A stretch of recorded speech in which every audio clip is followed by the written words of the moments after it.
नमस्कार।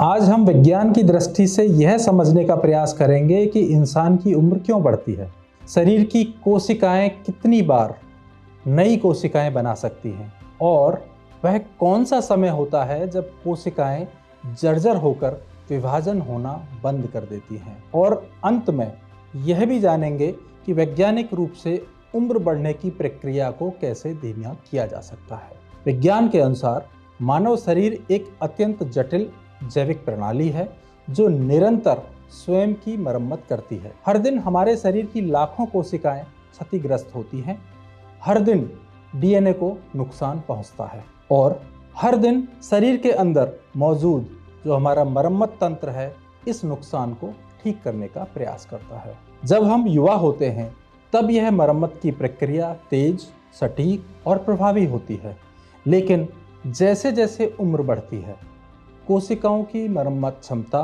धीमे धीमे कम होने लगती है। क्षति की मात्रा लगभग समान रहती है, लेकिन उसको ठीक करने की जो गति है वो घट जाती है।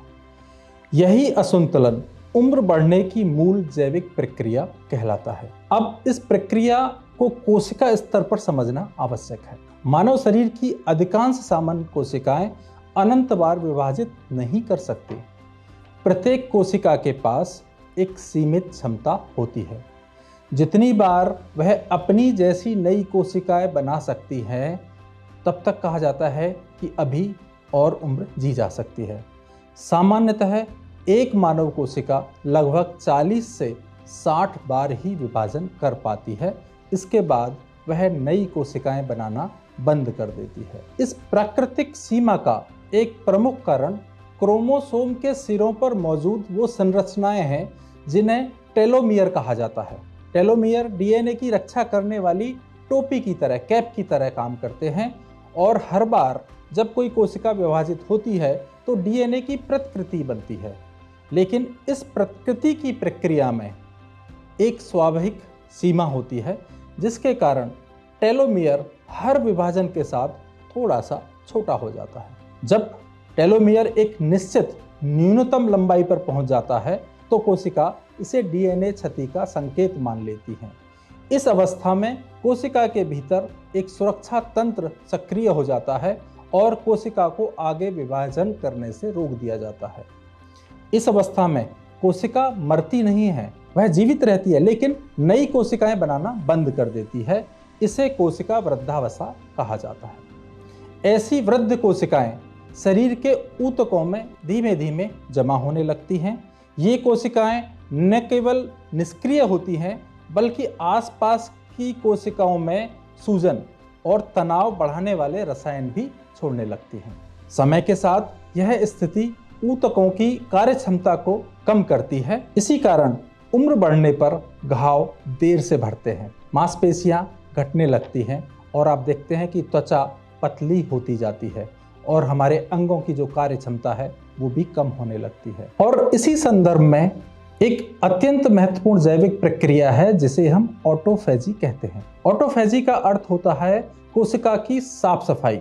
इसका मतलब यह नहीं है कि स्वस्थ कोशिकाएं स्वस्थ कोशिकाओं को ही खा लेती हैं, जी नहीं।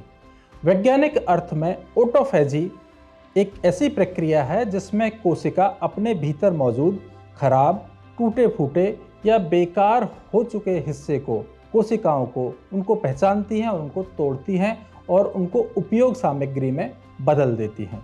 इसे कोशिका की आंतरिक सफाई व्यवस्था समझा जा सकता है।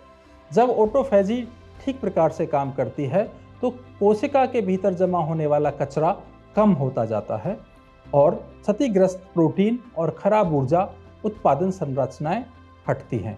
इससे कोशिका अधिक समय तक कार्यशील बनी रह सकती हैं। इस प्रकार ऑटोफेजी उम्र बढ़ने की गति को धीमा करने में सहायक हो सकती है, क्योंकि यह कोशिकाओं में जमा होने वाली अव्यवस्था और क्षति को नियंत्रित करती है। वैज्ञानिक अध्ययनों से यह संकेत मिलता है कि जब शरीर को लगातार पाचन और ऊर्जा उपभोग की अवस्था में नहीं रखा जाता और जब कोशिकाओं को कुछ समय रखरखाव की अवस्था में जाने का अवसर मिलता है तब ऑटोफेजी जैसी प्रक्रियाएं अधिक सक्रिय हो जाती हैं। इसी के लिए सनातन धर्म में व्रत रखे जाते हैं। इसी कारण संतुलित भोजन, समय, पर्याप्त नींद और नियमित इस तरह की गतिविधियों को महत्वपूर्ण माना जाता है। यहाँ यह समझना आवश्यक है कि भोजन या उपवास से जुड़े किसी भी बदलाव को व्यक्ति की उम्र, स्वास्थ्य स्थिति और दवाओं के अनुसार सुरक्षित रूप से अपनाया जाना चाहिए। अब उम्र बढ़ने की प्रक्रिया में मानसिक तनाव की भूमिका पर भी ध्यान देना आवश्यक है। विज्ञान यह स्पष्ट करता है कि लंबे समय तक बना रहने वाला तनाव शरीर पर वास्तविक जैविक प्रभाव डालता है। लगातार तनाव से तनाव हार्मोन जैसे कार्टिसोल बढ़ते हैं, शरीर में सूजन बढ़ सकती है, नींद प्रभावित होती है और जो मरम्मत की प्रक्रिया होती है वो धीमी हो जाती है। मेडिटेशन और ध्यान आधारित अभ्यासों का जब हम इसको प्रयोग में लाते हैं तो उसका वैज्ञानिक लाभ हमें ये मिलता है कि ये तनाव को कम करने में सहायता करते हैं। तनाव कम होने पर शरीर का आंतरिक जो वातावरण है वो बदल जाता है, शरीर में रिपेयरिंग, मरम्मत शुरू हो जाती है और संतुलन के लिए अनुकूल माहौल बनता है। यहाँ डीएनए हीलिंग शब्द को वैज्ञानिक अर्थ में भी समझना आवश्यक है। विज्ञान की भाषा में डीएनए हीलिंग का अर्थ डीएनए को जादुई तरीके से बदलना नहीं है। इसका सही अर्थ यह है कि हम ऐसे हालात बनाएं जिनमें डीएनए को होने वाला नुकसान कम हो और शरीर के प्राकृतिक डीएनए मरम्मत तंत्र बेहतर तरीके से अच्छे से काम कर सकें, जैसे पर्याप्त नींद, संतुलित पोषण, धूम्रपान और अत्यधिक शराब से बचाव, नियमित व्यायाम, धूप से सुरक्षा और तनाव नियंत्रण। ये सभी कदम डीएनए मरम्मत को समर्थन देने वाली वैज्ञानिक रणनीतियां हैं।